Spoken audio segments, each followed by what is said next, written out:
Pink Floyd had it so right when they sang "Lunatic is in my head" in the iconic song Brain Damage. Do you have a lunatic in your head? How many lunatics are in your head? Just the one? Sometimes maybe more. It seems to be a very thin line between the voices that chunter away in the back of your mind and what we popularly told schizophrenia is like.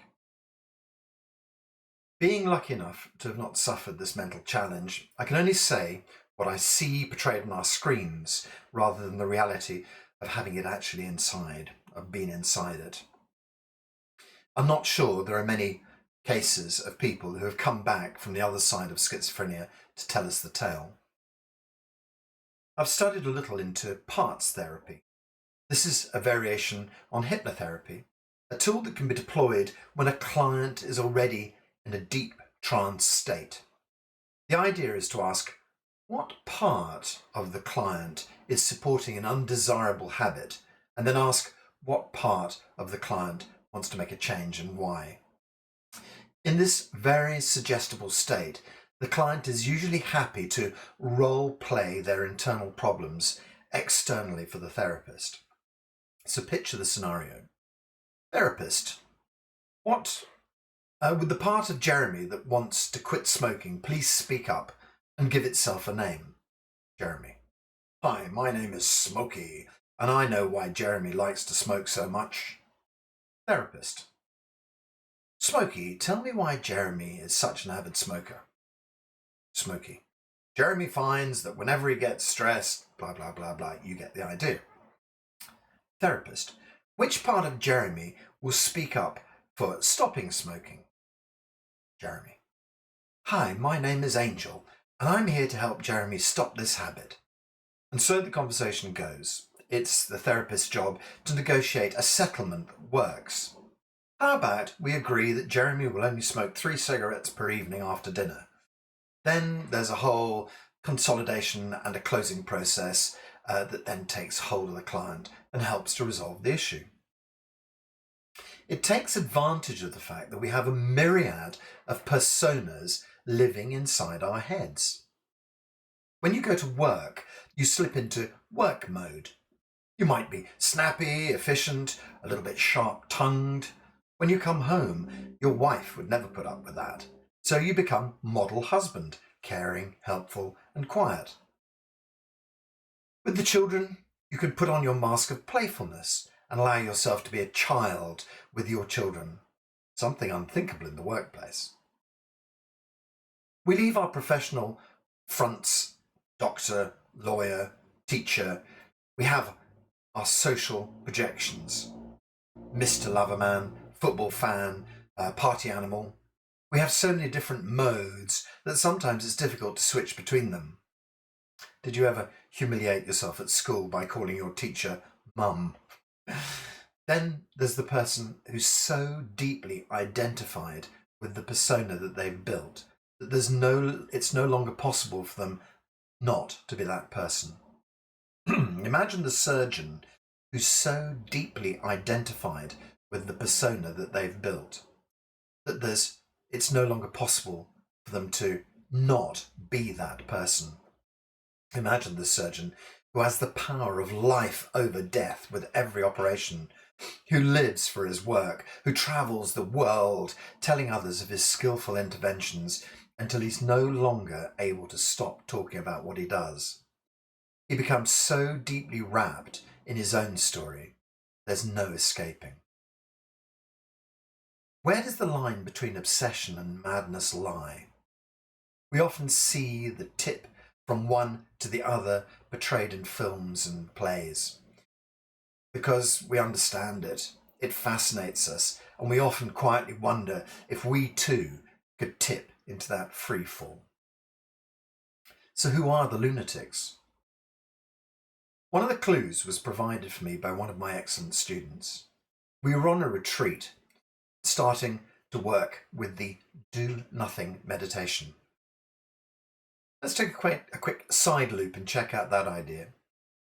So often the techniques we are taught for stilling the mind are do something meditations. This was a do nothing meditation. Why bother to still the mind at all? We discover that meditation is both in its do nothing and its do something function, works to exercise and expand the brain and its functions in different areas and different ways. There are so many well-researched benefits beyond that to do with decreasing in depression, lowering anxiety, reductions of stress and so forth. The more common variety of do something meditation comes in many different forms, from gazing at candles to repeating a mantra or some sort of guided visualization. There are many, many different paths to choose to quieten the mind. The do nothing meditation is pretty much that. Just do nothing.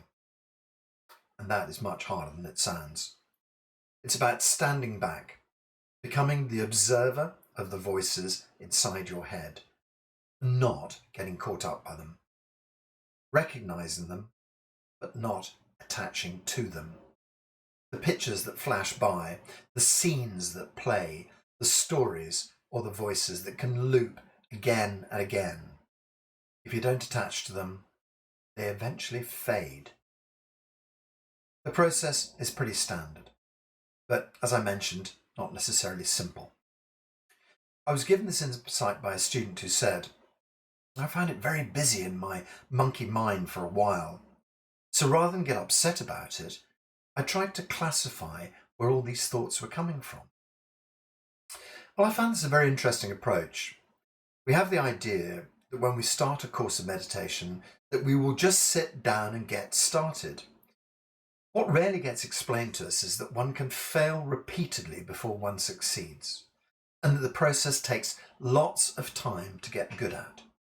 But as always, practice, practice, practice. The actual meditation process has been classified into 4 parts. Firstly, you experience the storm, the noise, the chaos. This is followed, if you hang around long enough, and in my experience that's normally at least 20 minutes, by the surrender phase. And that is usually presaged by the thought, oh, I've really had enough of this. And then you start to slip into the surrender phase. And then often from this short, calm surrender phase, you move into stage 3. The third stage is why we started in the first place. The zone. This is the quiet, still spot that moves us from the sympathetic nervous system into the parasympathetic nervous system. This is moving from stress into calm. This is moving from using resources to restoring resources. And most importantly, it moves us into healing mode. Think of the long summer afternoon as a child, colouring a huge drawing book. Time spilling left and right, not a care in the world. Just no time, no space. This is the zone. Inevitably, at some stage, we'll crash out of this blissful place. We'll realise we're back in reality, whatever the hell that might be. This is stage 4, and it's called recovery. In the recovery stage, we gather ourselves and decide if we're going to loop round again or just finish there. So it's great to know that the first stage can be really bumpy and unproductive. My student decided that if he was going to have to sit through all this noise, perhaps he'd try pigeonholing some of the thoughts. Bad student. You're supposed to do nothing. Good student, because there are 100 ways to the top of every mountain, and please don't take what I'm droning on about as gospel. Always try to figure it out for yourself. Sometimes the teacher can be the blockage to your process, to your progress.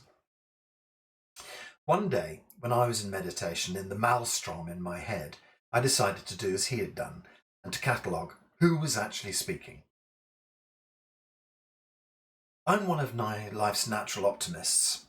This doesn't also equate to spending lots of time this does also equate to spending lots of time planning for the future and imagining what amazing potential events might take place, what to do with the inevitable lottery win, and so forth. This part of me was in full swing that day, I happened to stroll in on a very vigorous planning session of the planning department. I can't remember exactly what was being debated in that particular chamber, but I remember the multitude of ideas were being expressed. Shortly after that, I noticed my dad. It came as a shock to me to discover that my dad was alive and well in my head, especially as he'd passed some 30 years before that.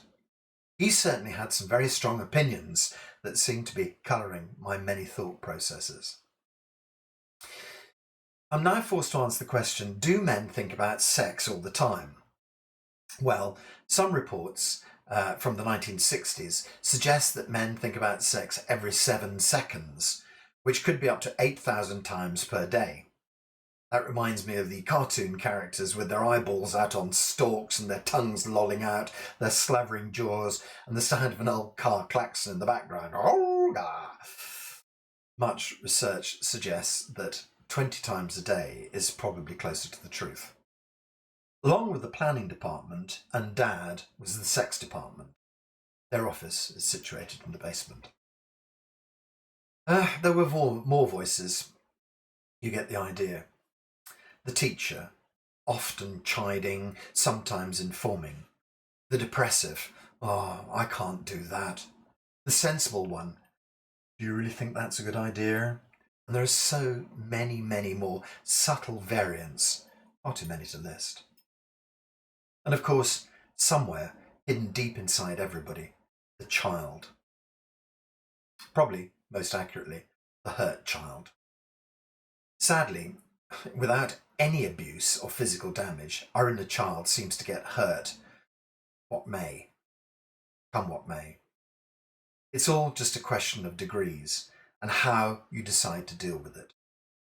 Some people suffer the most horrific abuse and turn out to be fully functioning adults. Some people's childhoods are a bed of roses. They still end up being damaged beyond belief.